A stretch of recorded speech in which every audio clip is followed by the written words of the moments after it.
নমস্কার বন্ধুরা, আমি পলাশ বিশ্বাস আর আপনারা দেখছেন পলাশ বিশ্বাস ভিডিওস। আশা করি আপনারা প্রত্যেকে ভালো আছেন আর আপনাদের বাগানের গাছগুলিও ভীষণ ভালো আছে। বন্ধুরা, থাম্বনেল আর টাইটেল থেকে বুঝতেই পেরে গেছেন যে আজকে কোন গাছের পরিচর্যার বিষয় নিয়ে আলোচনা করব। হ্যাঁ বন্ধুরা, জুঁই ফুল গাছ। জুঁই ফুল গাছে প্রচুর পরিমাণে ঠিক এইভাবে কুঁড়ি আসবে মাত্র 15 দিনের ব্যবধানে, আর অবশ্যই গাছ ভরে ফুল ফুটবে আর লতাবে না গাছ, সেই ট্রিক্স বলে দেব। আপনারা যদি এইভাবে করেন তো সমস্ত বেলফুল বা জুঁই ফুল গাছে প্রচুর পরিমাণে ফুল আসবে এবং অবশ্যই এই জুঁই ফুল গাছের, বিশেষ করে জুঁইয়ের কথা বলবো, জুঁই ফুল গাছে কিন্তু অজস্র পরিমাণে ফুল আপনারা পাবেন। তো কী কেয়ার নিতে হবে, কিভাবে পরিচর্যা করতে হবে, সমস্তটা আজকে বলে দেবো। তার আগে বলে দিই, যারা নতুন গাছ এনে বসাবেন তারা কীরকম সয়েল মিডিয়া তৈরি করবেন। কারণ যারা আমরা টবে গাছ করি তারা কিন্তু সয়েল মিডিয়াটা সেইভাবে বানাতে হয় যাতে গাছ না রুট রট হয়ে মারা যায়। মাটিতে বসিয়ে দিলে তো কোনো সমস্যাই নেই, কিন্তু যারা টবে আমরা বাগান করি, ছাদ বাগান করি বা আঙিনা বাগান করি, যারা টবে গাছ করি তাদের জন্য কিন্তু মিডিয়াটা ভীষণ একটা গুরুত্বপূর্ণ ভূমিকা রাখে। তো একেবারে ওয়েল ড্রেনেজ সয়েল বা উচ্চ জল নিকাশিযুক্ত মাটি তৈরি করতে হবে। তো সেই ক্ষেত্রে আমরা আমাদের হাতের কাছে যে মাটি পাবো সেটা 50% নেব, 50 ভাগ একটা টবের, আর বাকি 50%-এর মধ্যে থাকবে 30% কম্পোস্ট, বা যে কোনো কম্পোস্ট হতে পারে, সেটা ভার্মি কম্পোস্ট হতে পারে, 1 বছরের পুরনো গোবর সার বা কাউডাং কম্পোস্ট হতে পারে, কিংবা 1 বছরের পুরনো পাতা পচা সার হতে পারে। এটা হচ্ছে 30% আমাদের নিতে হবে। তো 80% হয়ে গেল, আর বাকি 20%-এর মধ্যে আমরা নেব কিন্তু লাল মোটা দানার বালি।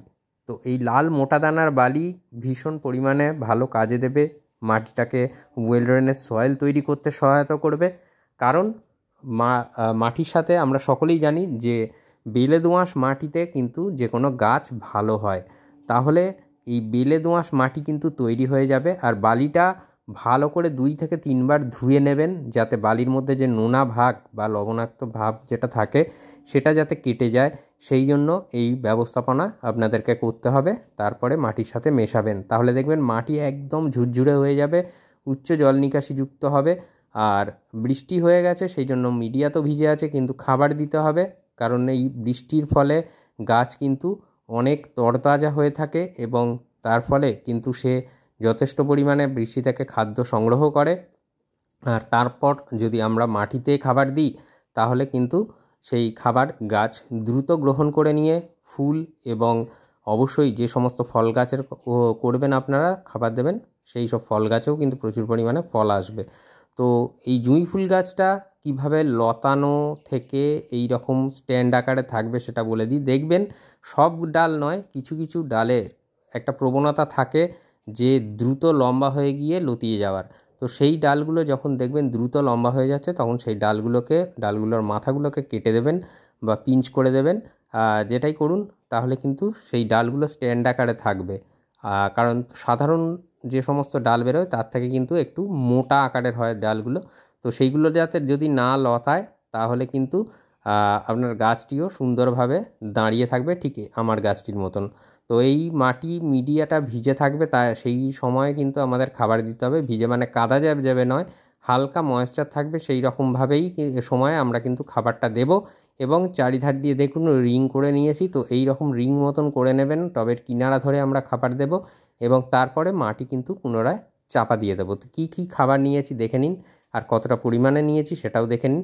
এটা 8 ইঞ্চি টব, তো 8-10 ইঞ্চি টবের জন্য এই পরিমাণ নেবেন। এখানে রয়েছে 1.5 টেবিল চামচ পরিমাণে নিম খোল নিয়েছি। নিম খোল নিউট্রিশন যোগাবে, তার সাথে সাথে মাটির মধ্যে যে সমস্ত পোকামাকড়ের সেইগুলোকেও দূর করতে সহায়তা করে এই নিম খোল। আর গাছেও অবশ্যই গাছের মধ্যে একটা তিতো ভাব নিয়ে আসে, যেটা কিনা পোকামাকড়ের হাত থেকে রক্ষা করতে সাহায্য করে। এখানে দেখুন 2 টেবিল চামচ পরিমাণে নিয়েছি শিংকুচি। এখানে 2 টেবিল চামচ পরিমাণে রয়েছে হাড় গুঁড়ো বা বোন ডাস্ট। আর এই শিংকুচি বা হর্নমিল বা হাড় গুঁড়ো বা বোন ডাস্ট ভীষণ কাজে লাগে। আর এটা হচ্ছে 1 টেবিল চামচ পরিমাণে পটাশ নিয়েছি, লাল পটাশ। আর তার সাথে নেওয়া রয়েছে 5 টেবিল চামচ পরিমাণে ভার্মি কম্পোস্ট। এই কটা খাদ্য উপাদান ভীষণ ভালোভাবে কিন্তু আমরা মিশিয়ে নেব এবং মিশিয়ে নেওয়ার পর সেটা গাছে প্রদান করব। এখানে হাড়গুঁড়ো আর শিংকুচির মধ্যে যেমন ক্যালসিয়াম, ফসফরাস থাকে, যেটা কিনা ফুল ফল আনতে কিন্তু সাহায্য করে আর অবশ্যই গাছের গ্রোথও নিয়ন্ত্রণ করে। কিন্তু এই হাড়গুঁড়ো এবং শিংকুচি বা ভার্মি কম্পোস্ট, নিমখোল, এগুলো প্রত্যেকটাই অর্গানিক খাবার এবং স্লো রিলিজ ফার্টিলাইজার। খালি রাসায়নিক সার হিসাবে আমি কিন্তু পটাশটা মিশিয়ে নিয়েছি, যেটা ফুল আনতে সাহায্য করবে। যারা এই মানে মিউরেট অফ পটাশ ব্যবহার করতে না চান বা লাল পটাশ ব্যবহার করতে না চান, তারা সালফেট অফ পটাশ বা এসএসপি যেটাকে বলে, তো সেটাও কিন্তু আপনারা ব্যবহার করতে পারেন আর পাতায় স্প্রে করতে পারেন আর বা মাটিতেও দিতে পারেন। তো এছাড়া যদি কেউ রাসায়নিক পটাশ না ব্যবহার করতে চান, অর্গানিক পটাশও এসে গেছে, তা সেটাও ইউজ করতে পারেন। কিংবা যদি কলার খোসা ভেজানো জল বা কলার খোসা শুকনো করে গুঁড়ো করে নেন, তাহলে সপ্তাহে 2বার করে ওই কলার খোসা কিন্তু আপনাদের গাছে দিতে হবে, মানে টবের মাটিতে দিতে হবে। আর না হলে এই খাবারটা যেটা দেখালাম, এটা 15 দিনের ব্যবধানে 2বার দিলেই হবে, মানে মাসে 2বার 15 দিন গ্যাপে দেবেন। তো এটা অবশ্যই ভোরের দিকে বা সকালের দিকে দেওয়ার চেষ্টা করবেন। আর এইভাবে চারিদিকে টবের কিনারা ধরে আপনারা কিন্তু এই খাবারটা প্রদান করে দেবেন এবং দেওয়ার পরে আপনারা মাটিটা চাপা দিয়ে দেবেন। এবং মাটি যেহেতু ভিজে আছে, সেই জন্য খুব বেশি পরিমাণে জল দেবো না। যাদের মাটি শুকনো, মানে শুকনো বলতে হালকা ময়েশ্চার থাকবে, সেই সময় খাবার দেবেন, তারা ভরপুর জল দিয়ে দেবেন। আর জল দেওয়ার পরে আপনারা অন্তত যতক্ষণ না টপ সয়েল অন্তত 1 ইঞ্চি 2 ইঞ্চি যতক্ষণ না শুকাচ্ছে, ততক্ষণ কিন্তু দ্বিতীয়বার জল দেবেন না। কারণ একটু বৃষ্টি চলছে আমাদের দক্ষিণবঙ্গ জুড়ে, তো সেই জন্য বলছি, যারা দক্ষিণবঙ্গ থেকে দেখছেন বা বাংলাদেশের থেকে দেখছেন, তাদের জন্য এই কথাটা আমি বলে দিলাম।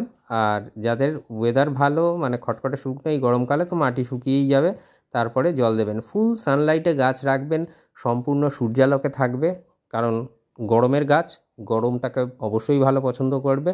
আর মাটিটাকে খেয়াল রাখবেন যেন একেবারে ড্রাই না হয়ে যায়, যাতে করে কুঁড়িগুলো শুকিয়ে না যাওয়ার সম্ভাবনা থাকে বা ঝিমিয়ে যেন গাছ না পড়ে। অর্থাৎ মাটি কিন্তু ময়েশ্চার রাখবেন। দিনে 2বার অন্ততপক্ষে জল দেবেন। আর পারলে 2বার থেকে 1বার গাছগুলিকে স্প্রে করে স্নান করিয়ে দেবেন এই সময়, জুঁই ফুল গাছগুলিকে। তো এই কেয়ারটা তো হলো, এইভাবে কেয়ারটা করবেন। খাবারের ব্যবস্থাপনাটা বললাম। এছাড়া যেটা বলবো, যে আপনারা সপ্তাহে 1বার করে, আমি প্রত্যেককে বলি যে বাগানে নিম অয়েলটা ব্যবহার করবেন, তাতে করে পোকামাকড়ের আক্রমণ কিন্তু অনেক কমে যাবে। এই মানে বাগানে যখন ব্যবহার করবেন অন্যান্য গাছে, তখন এই জুঁই ফুল গাছেও সামান্য পরিমাণে স্প্রে করে দেবেন। যদিও সেভাবে পোকামাকড়ের আক্রমণ হয় না, তবুও অনেক সময় দেখা যায় পাতাখেকো পোকা বা যে সমস্ত মিলিবাগ, এইগুলোর আক্রমণ হয়ে থাকে, অন্যান্য গাছ থেকে চলে আসে। তো সেই জিনিসটা আর হবে না। খুব ভালো করে অবশ্যই করে এই নিম অয়েলের ব্যবহারটা করবেন। আর এছাড়া মাটিতে এই সময়ে দাঁড়িয়ে এই আবহাওয়ায় আপনারা কিন্তু বৃষ্টির দিনটা বাদ দিয়ে সাধারণ যে শুকনো কাঠখোট্টা দিন থাকবে রৌদ্র, সেই সময়ে সেই দিনগুলোয় আপনারা কিন্তু গাছের লিকুইড খাবার হিসাবে সরিষার খোল পচা জলটা ব্যবহার করতে পারেন। অবশ্যই সকালবেলা, যাদের একান্ত সকালে সময় বের করতে পারবেন না, তারা সন্ধ্যাতেও দিতে পারেন। আর এটা মাসে 2বারই দেবেন। এখন 1 কাপ সরিষার খোল পচা জল নিলে তার সাথে আরও 4 কাপ সাধারণ জল ওই মিশিয়ে নেবেন, নিয়ে আর গাছে দেবেন।